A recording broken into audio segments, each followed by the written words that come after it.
Mother, with all due respect, I'm not doing that. Park Hyun-woo's head snapped up from his phone. Did Joy just refuse his mother? At the family dinner? In front of everyone?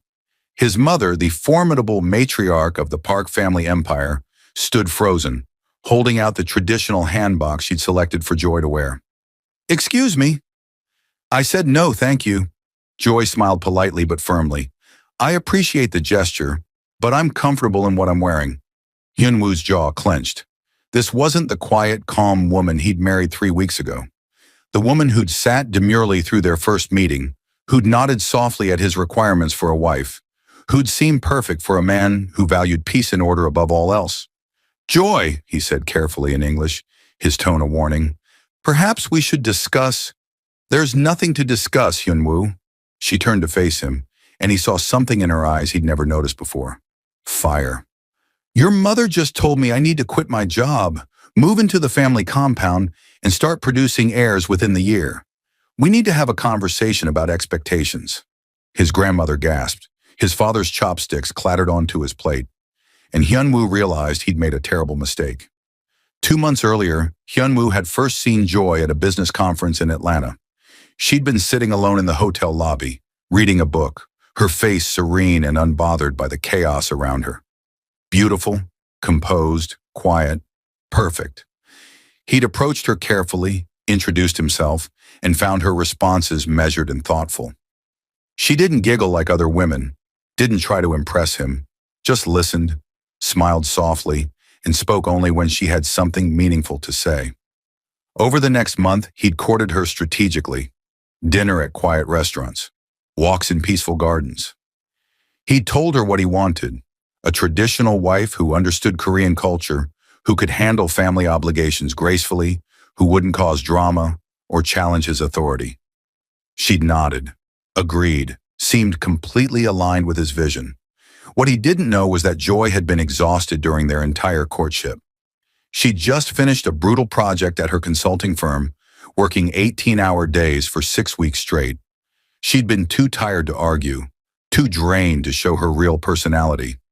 She'd thought he was joking about the traditional wife thing, thought it was just cultural talk that would fade once they actually got married.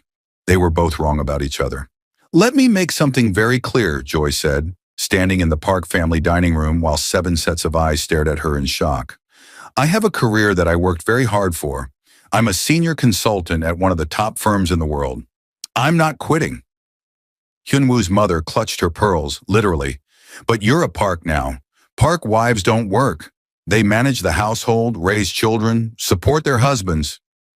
With respect, Mrs. Park, I didn't marry your son to become his household manager. Joy's voice remained calm but unyielding. I married him because I thought we had an equal partnership. Clearly, we need to realign expectations. Equal partnership? Hyun-woo's father scoffed.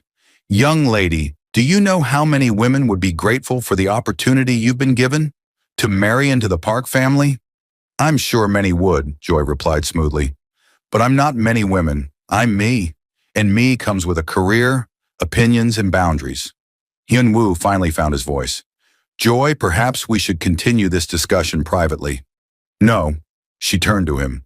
Because apparently you told your family I'd be moving into the compound, quitting my job, and having babies immediately, without asking me first.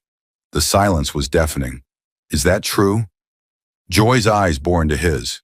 Hyun-woo felt his carefully constructed world beginning to crumble.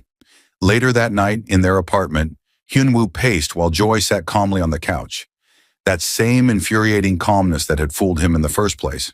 You embarrassed me in front of my entire family, he said tightly. You made life decisions for me without my consent, she replied evenly. Which do you think is worse? Joy, you knew what marrying me meant. Korean culture, family expectations. I knew about respecting your culture, she interrupted. I didn't know about erasing my entire identity. There's a difference. He stopped pacing. What did you think this marriage would be? A partnership, 2 people who respect each other, support each other's goals, and build something together. She stood up. What did you think it would be? A wife who understands her role, who supports the family, who doesn't cause conflict. Joy laughed, actually laughed. Hyun-woo, you don't want a wife. You want a servant who smiles and bows and has no thoughts of her own. That's not. It is exactly what you want. You saw me sitting quietly in a hotel lobby and thought, perfect, she'll do whatever I say. You never bothered to learn who I actually am. The truth of her words stung because they were accurate. The next morning, Hyun-woo's phone exploded with messages from his family. Mother, your wife is disrespectful. You need to control her. Father, this is what happens when you marry outside our culture. I warned you. Grandmother, divorce her before she ruins our family reputation. Hyun-woo stared at the messages, then at Joy, who was calmly making breakfast in their kitchen, humming to herself. My family wants me to divorce you, he said. She didn't even look up from the eggs she was scrambling.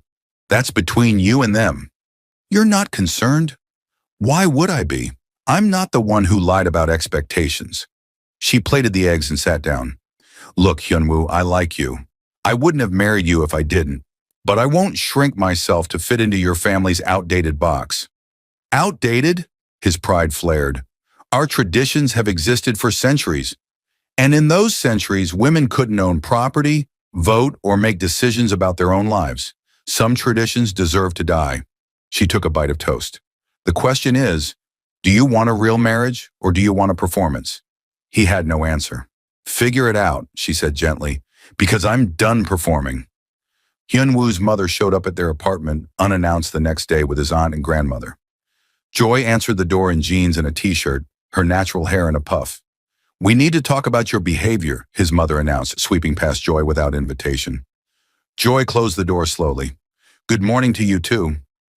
Don't be flippant. You embarrass this family. Do you have any idea what people are saying? That Hyun-woo married some American woman who has no respect for Korean culture. I have plenty of respect for Korean culture, Joy said calmly. I don't have respect for being treated like property. His grandmother spoke in rapid Korean. Hyun-woo, who'd been in a meeting when they arrived, rushed home to translate, but Joy raised her hand. I know she's saying I'm a bad influence, that I'll ruin the family reputation, that Western women don't know how to be proper wives. Joy's Korean was halting but clear enough. I've been learning. The three women stared at her in shock. Here's what's going to happen, Joy continued in English. I will attend family functions. I will be respectful, but I won't quit my job. I won't move into the compound, and I won't have children until I'm ready. Those are my boundaries. Hyun-woo's mother turned to him. Are you going to allow this? Hyun-woo stood in his own living room, caught between the three women who'd raised him and the woman he'd married. For the first time in his life, he had to choose. Mother, he said quietly, Joy is my wife. These are reasonable boundaries. His mother's eyes widened. Hyun-woo, she's not asking for anything unreasonable. She wants to keep her career and make decisions about her own body. That's fair. Fair, his aunt scoffed. Since when do Park wives need things to be fair? We sacrifice for family, for tradition. Maybe that needs to change, Hyun-woo said, surprising himself. His grandmother said something sharp in Korean. His mother translated, her voice cold. She says if you choose this woman over your family, you're no longer her grandson. The room went silent. Joy stepped forward. Mrs. Park, I'm not trying to take him from you. I'm trying to build a life with him. There's room for both family and independence. Not in our family, his mother said. You conform or you leave. Those are your choices. She looked at Hyun-woo. Which will it be? He looked at Joy, really looked at her, and saw something he'd missed before. Strength, intelligence, and a willingness to fight for what she believed in. Everything he claimed to value in business, but never wanted in a wife. Why? After his family left, Hyun-woo sat in silence. I'm sorry, Joy said quietly. I didn't mean to cause a rift with your family. You didn't cause it, I did. He looked up at her. I marketed you to them as something you're not. I sold them a fantasy because that's what I thought I wanted. And now? Now I'm realizing I was an idiot. He stood up, running his hands through his hair. I built a billion-dollar company by valuing innovation, bold thinking, and people who challenge me. But I wanted a wife who'd do none of those things. That's insane. Joy sat down across from him. Why did you really want a quiet wife? He was quiet for a long moment. Because my mother ran our household with an iron fist. Every decision, every opinion, every conflict, she dominated it all. My father just existed. I watched him become smaller and smaller over the years. I swore I'd never let that happen to me. So you went to the opposite extreme, found someone you thought would never challenge you. Yes, and I was wrong. He met her eyes. I don't want a silent partner, Joy. I thought I did, but you were right. I want a real marriage, an equal partnership. That means your family might stay angry. Then they stay angry. He reached for her hand. Can we start over? Actually get to know each other this time? Joy smiled. I'd like that. 3 months later, Joy and Hyun-woo hosted a dinner party, not at the Park family compound, but at their own apartment. His mother came reluctantly. So did his grandmother and aunt. Joy wore a beautiful dress, not a hanbok, but respectful and elegant. She'd made Korean food alongside her own favorites. Bulgogi next to jollof rice, kimchi beside collard greens.